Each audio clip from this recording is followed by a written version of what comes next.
제2장.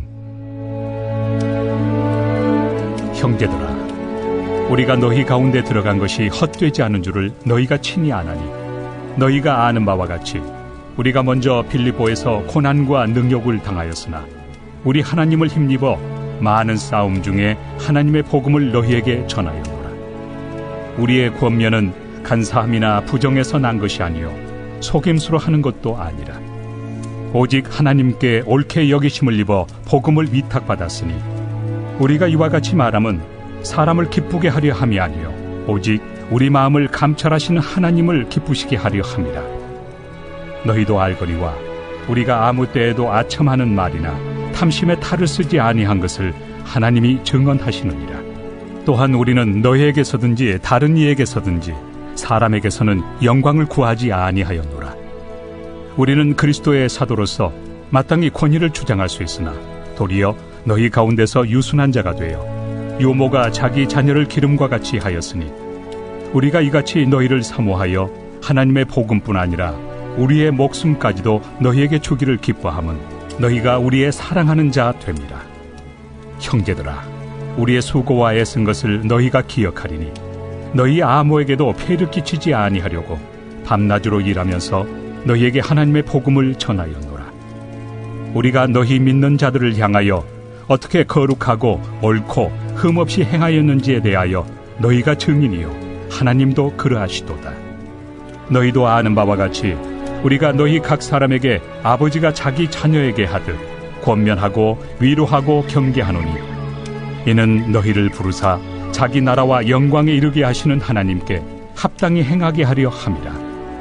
이러므로 우리가 하나님께 끊임없이 감사함은 너희가 우리에게 들은 바 하나님의 말씀을 받을 때 사람의 말로 받지 아니하고 하나님의 말씀으로 받음이니 진실로 그러하도다. 이 말씀이 또한 너희 믿는 자 가운데에서 역사하느니라. 형제들아, 너희가 그리스도 예수 안에서 유대에 있는 하나님의 교회들을 본받은 자 되었으니, 그들이 유대인들에게 고난을 받음과 같이 너희도 너희 동족에게서 동일한 고난을 받았느니라. 유대인은 주 예수와 선지자들을 죽이고 우리를 쫓아내고 하나님을 기쁘시게 하지 아니하고 모든 사람에게 대적이 되어 우리가 이방인에게 말하여 구원받게 함을 그들이 금하여 자기 죄를 항상 채우매 노하심이 끝까지 그들에게 임하였느니라. 형제들아, 우리가 잠시 너희를 떠난 것은 얼굴이요 마음은 아니니 너희 얼굴 보기를 열정으로 더욱 힘썼노라. 그러므로 나 바울은 한 번 두 번 너희에게 가고자 하였으나 사탄이 우리를 막았도다. 우리의 소망이나 기쁨이나 자랑의 면류관이 무엇이냐? 그가 강림하실 때 우리 주 예수 앞에 너희가 아니냐? 너희는 우리의 영광이요 기쁨이니라. 우리가 이 땅을 살아가기 위해서 꼭 해야 할 몇 가지만 꼽는다면 우리는 이런 정도를 생각할 수 있을 겁니다. 우리는 일단 호흡해야 합니다. 숨 쉬지 못하면 우리는 죽었다라고 말할 수밖에 없죠. 호흡은 우리가 생존함에 있어서 무엇보다 중요합니다. 또 우리가 호흡한다고 해서 건강을 유지하는 게 아닙니다. 우리의 신체의 건강을 유지하기 위해서는 필수 영양소들을 공급받기 위해서 적절하게 양식을 먹어야만 합니다. 그런데 우리가 숨 쉬고 맨날 먹고 아무것도 하지 않고 가만히 있으면 어떻게 될까요? 우리가 건강을 잃어버리게 되고 또 그것으로 인하여서 우리는 무기력하게 됩니다. 때문에 적당량의 운동이 우리의 삶을 또 건강하게 하는 필수 요소죠. 호흡하고 먹고 움직이는 것이야말로 생존을 위한 필수 요소입니다. 자, 그러면 우리의 영적인 삶을 위해서 우리가 해야 할 것들을 우리가 따질 때 이 세 가지 요소와 합당하게 준하여 우리가 생각해 볼 것이 있습니다. 우리는 영적인 호흡을 위해서 무엇합니까? 기도하는 삶을 삽니다.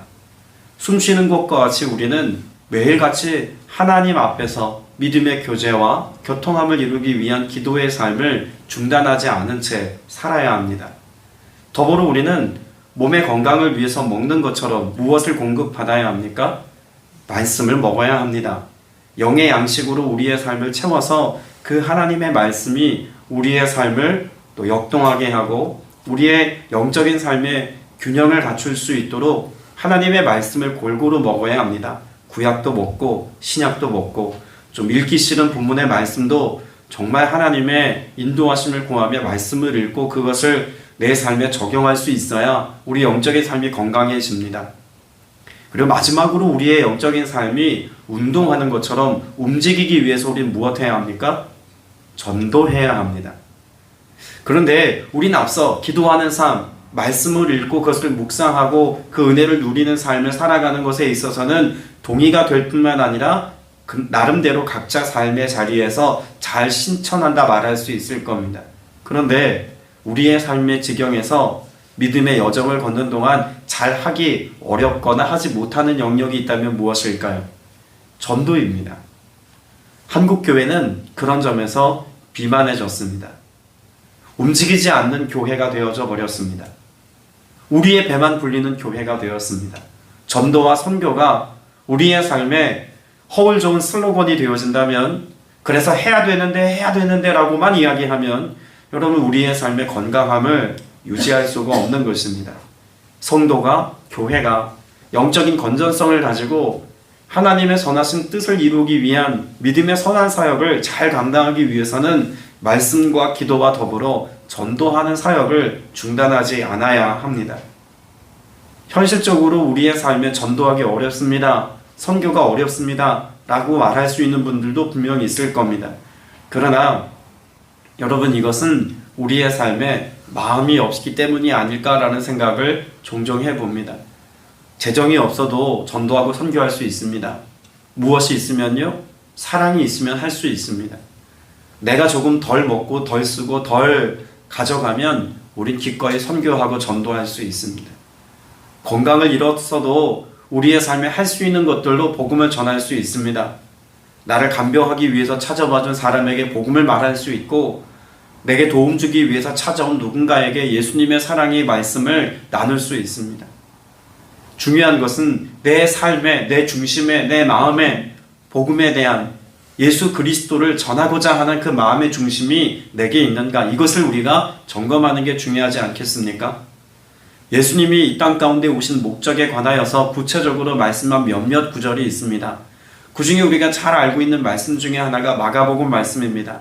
마가복음 1장 38절에 예수님께서 가까운 다른 마을로 가자, 거기서도 내가 전도하리니 내가 이를 위하여 왔노라 라고 말씀하신 구절에서 예수님 오신 목적을 우리는 발견할 수 있습니다. 예수님이 오신 목적 중에 하나가 전도입니다. 그리고 이와 같은 전도하는 사명을 누구들에게 위임하셨습니까? 제자들에게 위임하셨죠. 초대교회 사도라고 불리워진 제자들이 사도행전에 기록되어져 있는 수많은 사역을 통해서 무엇했다고 말할 수 있을까요? 사도행전 5장 42절에서 구체적인 사역의 내용을 밝힙니다. 그들이 날마다 성전에 있든지 집에 있든지 예수는 그리스도라 가르치기와 전도하기를 그치지 아니하니라고 말합니다. 가르치는 것과 전도하기를 중단하지 않았습니다. 교회가 수많은 프로그램과 좋은 양육의 코스웍을 갖고 있다고 해도 교회 공동체 안에서 가르치는 것과 전도하기가 중단되었다면, 이 일에 우리의 사명에 중심을 걸지 않았다면 교회가, 성도가 병들어 가고 있다라고 말해도 과언이 아닐 것입니다. 사도행전 8장에서도 말하죠. 그 흩어진 사람들이 두루 다니며 복음의 말씀을 전할세. 교회 공동체 안에서만 복음을 전하고 가르치고 전도하기 위해서 양육하는 것이 아니라 우리의 삶의 흩어진 자리에서 예수가 그리스도시라고, 예수 그리스도의 고난과 부활과 예수 그리스도의 다시 오심을 우리의 삶으로 선포하고 증언하고 말할 수 있어야 한다는 것입니다. 예수님께서 12명의 제자들에게 전도하는 일을 가르치셨고, 예수님의 제자들이 흩어진 그곳에서 전도할 때 사단이, 마귀가, 공중 권세 잡은 악한 영이 그 하늘로부터 떨어지는 것을 보았다라고 하는 말씀을 우리는 분명히 잘 알고 있습니다. 오늘 우리의 사명이 어디 있나요? 전도할 때, 예수 그리스도를 알지 못하는 영혼들에게 복음이 선포될 때 성령의 역사하심을 통해 하나님의 나라가 확장되어지고 사단의 권세가 무력화되어서 그 힘을 잃어 견고한 진이 무너지는 것을 우리로 보게 하실 것이다 라고 성경은 약속하고 있습니다. 여러분, 이것이 다른 누군가의 영혼을 살리는 일이기도 하지만 오늘 여러분의 영혼을 건강하게 하고 오늘 내 삶을 살리는 영적인 운동이라는 사실을 여러분 꼭 기억할 수 있게 되시기를 바랍니다.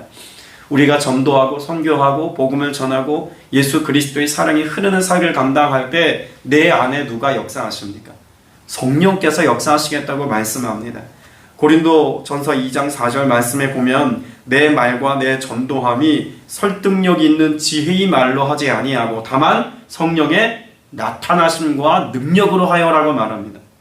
여러분, 이 말씀은 우리가 무언가 능력을 받고 그 능력을 가지고 전도하는 사역을 감당하는 것에 관한 말씀이기도 하지만 더불어서 우리가 전도하는 현장, 선교의 현장, 복음을 증언하고 예수 그리스도의 부활과 다시 오심을 선포하려고 믿음의 고백을 가지고 나아가는 현장, 그 현장에서 누가 역사하시겠다는 것입니까?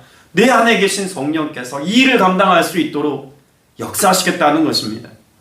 성령의 말하게 하심을 따라 말하는 권능의 역사, 우리의 기도와 간구에 합당한 열매를 맺게 하시는 역사, 만남의 축복을 허락하시는 은혜의 역사, 우리의 삶을 통해서 복음이 증명되게 하시는 권능과 신유의 역사가 나타나게 하시는 은혜의 역사, 이 모든 것이 전도의 현장, 복음이 선포되는 현장 가운데서 하나님의 일하심의 방식임을 우리가 안다면 우리가 하나님의 동력자요, 또 복음의 증인으로 부름받은 사명을 감당하는 현장에 우리가 늘 서 있어야 하나님 되신 하나님의 오늘 역사하심을 선명하게 목도하는 그리스도인으로서의 삶을 살게 될 줄로 믿습니다. 그래야 우리 믿음이 성장하고 분명한 확신의 자리에 거하지 않겠습니까? 여러분, 우리가 공부를 하는 것도요, 언제 공부를 많이 할 것 같습니까? 내가 어떤 컨디션에 오르기 위해서, 자격을 취득하기 위해서, 학위를 얻기 위해서 공부할 때는 사실 덜 열심히 합니다. 그런데 정작 내가 누군가를 가르쳐야 되는 위치에 서면은요, 공부를 더 하게 되더라고요. 제가 논문을 꽤 많이 썼습니다. 근데 그 논문 쓸 때 공부한 것보다요, 3년 동안 교수한다고 가르치는 자리에 있을 때 책을 몇 배 더 많이 봤더라고요. 왜냐하면 제 한계를 인정하는 모습이 있기 때문에 그렇습니다. 가르쳐야 하고 뭔가 나누어야 한다면 내가 충분히 이해하고 더 정확하게 알아야 된다는 생각이 있기에 더 많은 책을 보고 더 많은 논문을 썼습니다. 여러분, 복음을 전하는 것도 마찬가지입니다. 우리가 전도하는 현장에 있어야 기도에 갈급해집니다. 우리가 복음을 전하는 위치에 서 있고서야 하나님 말씀에 대한 갈증이 더 커진다는 이야기입니다. 더 주를 위해 삶을 살아야겠노라고 하는 믿음의 영적 결연함이 사역하는 현장 가운데 서 있을 때 우리에게 주어지는 은혜입니다. 여러분, 사명자로 살아가는 삶의 현장을 가볍게 여기지 않게 되시기를 바랍니다. 교회 안에서 봉사하고 여러 가지 훈련의 과정 가운데 있는 것도 물론 중요합니다. 그러나 그렇게 우리가 교회 공동체 안에서 훈련받고 공급받고 헌신하는 그 기쁨과 즐거움을 가지고 이제는 우리의 삶의 지경을 어디로 옮겨가야 합니까? 세상을 향해 나아가야 합니다. 믿지 않는 영혼들에게 나아가서 복음인 것을 증명해야 합니다. 하나님의 말씀이 살아 역동하는 능력인 것을 우리의 삶을 통해서 나타내 보여야 합니다. 주님은 우리를 무엇으로 부르셨습니까? 세상의 맛을 내는 소금으로 불러주셨습니다. 어둠 가운데 비추는 빛으로 불러주셨습니다. 우리로 하여금 하나님의 나라를 말과 삶으로 전할 수 있는 전도의 도구요, 복음의 증인으로 우리를 불러주셨다고 말씀합니다. 그런데 우리의 삶의 자리가 그저 교회 공동체 안에 안주하는 것만으로 살아간다면 여러분, 이것이 하나님께 기쁨이 되겠습니까? 여러분, 여러분의 자녀가요, 맨날 방 안에 들어가서 맨날 뭔가 자기 일을 한다고 방에 들어가서 맨날 먹고 자고 이런 모습만 여러분 본다면 여러분 기쁘시겠습니까? 아니죠. 답답하죠. 오히려 걱정이 됩니다. 하나님께서 우리를 끊임없이 양육하시고 우리로 하여금 하나님의 것들로 채워 은사와 신령한 좋은 것, 성경은 우리에게 모든 것을 다 주겠다고 말씀하셨는데 하나님의 온갖 좋은 것들을 다 누리는 우리가 그저 우리의 삶의 지경에 안주하고 안일하게 머물러 있다면 하나님께 기쁨되지 않습니다. 오늘 본문에 보면 4절 말씀에 뭐라고 고백합니까? 우리의 마음을 살피시는 하나님을 기쁘게 해드리려고 하는 것입니다. 무엇이요? 복음을 전하는 것이 그렇다는 것입니다. 사도 바울의 오직 관심은 어디에 있습니까? 하나님을 기쁘시게 하는 데 있습니다. 그리고 그 하나님의 기쁨에 가장 합당한 일이 뭐라고 여겼습니까? 그 복음에 합당한 일, 그 전도하는 것이고 복음을 전하는 것이라고 사도 바울이 여겼다는 이야기죠. 오늘 저와 여러분도 그렇게 우리의 삶에 예수 그리스도의 주 되심을 전할 수 있는 증인의 자리에 서는 삶을 늘 갈망하며 살 수 있게 되시기를 주님의 이름으로 축복합니다. 여러분, 전도하는 것이 사람들 보기에 이성적으로 쉽게 동의가 되고 또 마음으로 즐거이 받아들일 만한 일이 될까요? 여러분, 어떤 목사님은 그런 말씀을 하시더라고요. 우리 교회 좋습니다. 교회 한번 와 보십시오. 여러분, 이건 전도가 아니라 그냥 교회를 소개하는 거지 이렇게 전도하지 마시라고 이야기합니다. 물론 그것도 전도의 한 방편이라면 방편이겠죠.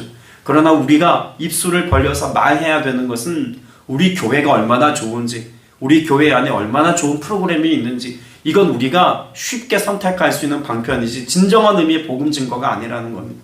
복음이 증거되려면 그가 우리 교회를 나오든 안 나오든 예수가 그리스도시다라고 하는 사실을 우리의 삶을 통해서 증명해야 한다는 것입니다. 이것이 선포되게 하는 것입니다. 이 일을 선포할 때 사람들 마음에 거부감이 일어난다 그래요. 왜일까요? 어둠과 빛이 충돌하기 때문에 그렇습니다. 거짓과 진리가 충돌하기 때문에 그렇습니다. 오늘 말씀에도 보면 2절에 무엇을 말씀합니까? 우리가 전에 빌립보에서 복음 전하다가 어떤 일을 당했다고 말하나요? 고난과 모욕을 당하였으나 심한 반대 속에서도 하나님 안에서 담대하게 하나님의 복음을 여러분에게 전하였습니다.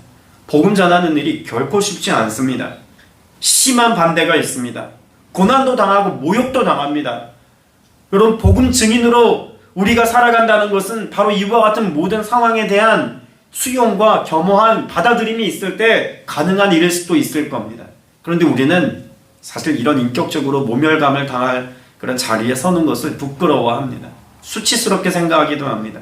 조금만 내 마음을 상처 입히는 그런 말과 행동만 있어도 우린 그 자리를 피해버리고 싶고 도망가고 싶어 합니다.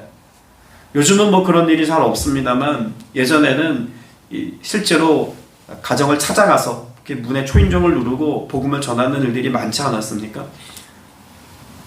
예전에 전도사 사역을 처음 시작했을 때 담임 목사님이 제일 먼저 맡겼던 것 중에 하나가 이 전도 폭발 훈련을 맡기셨습니다. 그래서 전도 훈련을 받고 전도 폭발 훈련의 과정들 코스웍을 다 마치고 전도하는 현장 가운데 투입이 되었는데, 그럼 제일 어려운 게 뭔지 아십니까? 초인종 누르는 게 제일 두렵더라고요. 사람 나올까봐. 초인종 눌러놓고 제일 먼저 하는 고백이 뭐냐면 속으로 나오지 마라, 나오지 마라. 그런 고백들을 했던 부끄러운 고백이 있습니다. 오히려 학생 때는요, 서울역이고 영등포역이고 돌아다니면서 예수 천당 불신지옥을 외치고 때가 찼고 하나님의 나라가 가까웠으니 주 예수를 믿으라고 그렇게 외쳐놓거든. 그 집에 찾아가서 전도할 때는 오히려 사역자가 되어서는 그렇게 부끄러운 모습이 있더라고요. 전도하는 게 어렵습니다. 왜 그럴까요? 문전박대 당하는 게 싫거든요. 뭔가 불편한 상황 가운데 들려지는 이야기가 두렵거든요. 그렇기 때문에 전도하는 현장 가운데 서 있는 일은 사실 어렵습니다. 여러분, 전도하기가 쉬운 시대입니까? 여러분, 시간이 흐르면 흐를수록 어쩌면 이 땅은 복음 전하기가 더 어려운 때입니다. 1980년대 설교만 들어봐도 목사님들이요, 교회 문만 열어놔도 성도인들이 들어온다 그래요. 1990년대, 2000년대 초반까지도 복음 전하는 것이 어쩌면 용이했던 시대였다고 말해도 과언 아닙니다. 그런데 한국교회 공동체뿐만 아니라 전 세계적으로 복음 전하는 것이 날이 갈수록 어려워집니다. 다음 세대 복음 전도율은 채 2%가 되지 않는 시대를 살아갑니다. 불과 10여 년 안에 한국교회 성도들의 숫자는 확연하게 줄어들 것이 뻔합니다. 사역자들의 숫자도 줄어들고 있습니다. 신학생 입학하는 숫자도 줄고요, 신학대학원을 진학하는 율은 더 줄어들고 있습니다. 교회도 사역자도 성도도 줄어들고 있는 때입니다. 그만큼 복음의 영향력이 줄어지는 때라고 말할 수 있지 않겠습니까? 여러분, 이때에 우리가 준비해야 합니다. 다음 세대들을 일으키는 사역, 복음의 증인으로 세우는 사역을 감당하는 것과 더불어 오늘 저와 여러분이 복음의 증인이 되어서 내가 살아서 호흡하는 동안 한 영혼이라도 살리겠노라고 하는 그런 복음 증인에 대한 가치가 오늘 여러분 안에 있어야 됩니다. 왜 그럴까요? 마지막 날 우리가 주님의 심판대 앞에 섰을 때 주님이 계수하시는 것이 다른 게 아닙니다. 얼마나 많은 영혼을 살리고 왔는지를 계수하겠다고 말씀합니다. 그것을 잘 보여주는 말씀이 19절의 말씀입니다. 우리가 읽지 않았습니다만 19절 같이 한번 읽어봅니다. 시작. 우리 주 예수께서 오실 때에 그분 앞에서 우리의 희망이나 기쁨이나 자랑할 면류관이 무엇이겠습니까? 그것은 여러분이 아니겠습니까? 바울이 주님 앞에 섰는 날 기쁨이 되고 자랑이 될 만한 것이 뭐라고 고백하고 있습니까? 여러분입니다 라는 말은 복음을 들어보지 못했던 데살로니가 교회 성도들이 사도 바울이 전한 복음의 메시지를 듣고 그리스도인 되었으니 내가 여러분을 주님 앞에 가서 자랑할 겁니다. 내 자랑은 이것밖에 없습니다 라고 지금 말하고 있는 것입니다. 오늘 19절에 보면 면류관이라는 표현이 있죠. 성경에 보면 면류관이라는 단어가 두 가지로 사용이 됩니다. 첫 번째 면류관은 왕이 쓰는 면류관입니다.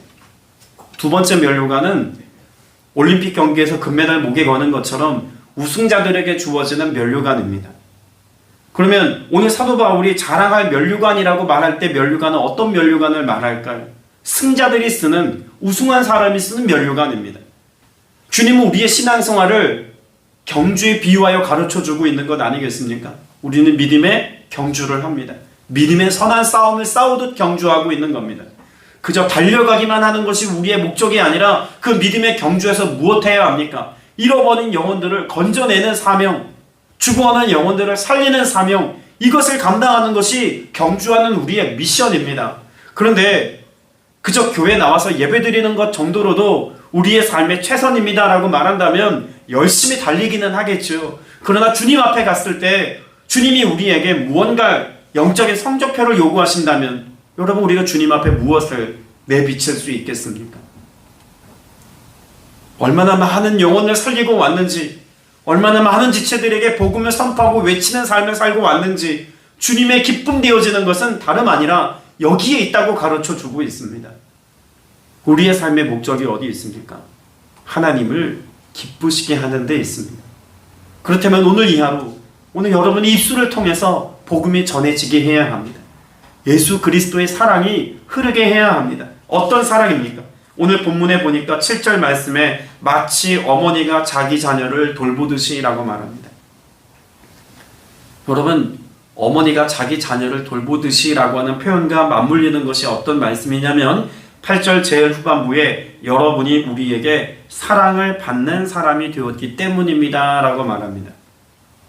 그러면 사도 바울 입장에서 보면 사도 바울은 어머니이고 복음을 전하여 듣고 예수를 믿기로 작정한 교회 성도들은 자녀라는 이야기입니다. 사도 바울이 사랑한다는 것은 어떤 표현을 쓰고 있는 걸까요? 오늘 내가 여러분을 낳았습니다 입니다. 오늘 여러분을 낳았습니다. 그렇기 때문에 사랑한다는 겁니다. 그 사랑하기에 오늘도 복음의 말씀을 여러분에게 공급하기를 원하며 여러분을 찾아가 만나 그 복음을 다시 가르치기를 원하고 그 믿음에 합당한 삶을 살아갈 수 있도록 돕고 섬기고 싶습니다. 그런 내가 낳은 자녀를 향한 어미의 마음이 사도 바울 마음 가운데 있다는 이야기입니다. 어른이 된다는 것, 성장한다는 것, 여러분 이것은 자녀를 낳고 양육하고 또 키워가면서 되어지는 삶의 내용이기도 합니다. 우리가 거룩한 하나님의 백성이 되어져서 믿음의 장성한 분량이 이루고 성숙한 그리스도인이 되어서 마치 우리의 삶의 지침이 되는 좋은 어르신처럼 그렇게 영적인 어른으로서의 삶의 역할을 감당하자면 오늘 우리는 나아보아야 합니다. 내가 전도하여서 내가 한 영혼을 책임지고 그 영혼이 믿음의 자리에 서고 자라고 또한 그 가운데서 또 다른 증인이 되어지는 내가 낳고 기르는 것과 같은 영적인 돌봄이 우리의 삶 가운데 오늘 우리의 삶의 현장 가운데 있을 때 우리의 삶이 역동하는 삶이 되어지고 의미 있는 삶이 되어지고 기쁨이 되는 삶을 산다는 것입니다. 여러분, 자녀가 잘 되는 것만큼 기쁜 일이 어디 있습니까?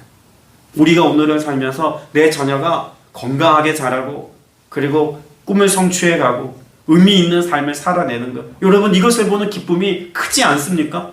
우리 권사님들 중에는 굳이 자녀들뿐만 아니라 손주들이 그렇게 살아가는 모습을 보는 기쁨을 누리고 계신 분들도 분명히 있을 겁니다.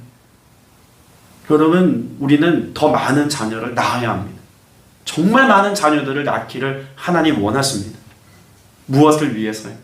하나님의 나라가 확장되고 또 그래서 세상의 끝이 오기까지 주님이 정하신 때 우리를 구원하신 그 자리에서 기쁨의 잔치에 참여하는 자로 우리를 부르시기 위해서 오늘날 내가 너를 낫도다라고 말씀하신 그 주님의 고백이 오늘 내 삶에 고백되어지는 삶을 오늘 살아야 할 줄로 믿습니다. 그렇게 복음의 증거자가 되어서 오늘 여러분의 삶이 하나님의 손에 붙들림 받은 거룩한 도구의 삶을 오늘도 살게 되시기를 주님의 이름으로 축복합니다. 기도드리겠습니다. 주님, 우리가 간구합니다. 전도할 문을 우리에게 열어주시어서 그리스도의 비밀을 말할 수 있도록 주님 우리의 삶을 주장하여 주시옵소서. 복음을 전하는 것이 때로 힘들고 어렵고 지치는 일이 된다 할지라도 영혼을 살리고 영혼을 섬기며 복음의 말씀이 전하여지고 그리스도의 사랑이 나를 통해 흘러가는 이 귀한 사역을 우리가 평생에 잘 감당할 수 있도록 은혜 더하여 주시옵소서. 주님이 우리를 죄인된 자리에서 하나님의 자녀로 불러주셨던 것처럼 오늘 우리의 삶에서 그 복음을 전하고 말하는 기쁨 속에 오늘을 살아갈 수 있기를 간절히 소망합니다. 복음을 부끄러워하지 않게 하시고 모든 믿는 자에게 구원을 주시는 하나님의 능력, 그 복음을 가지고 나아가 영혼을 살리는 사명을 감당하는 모두가 되게 하여 주시옵소서.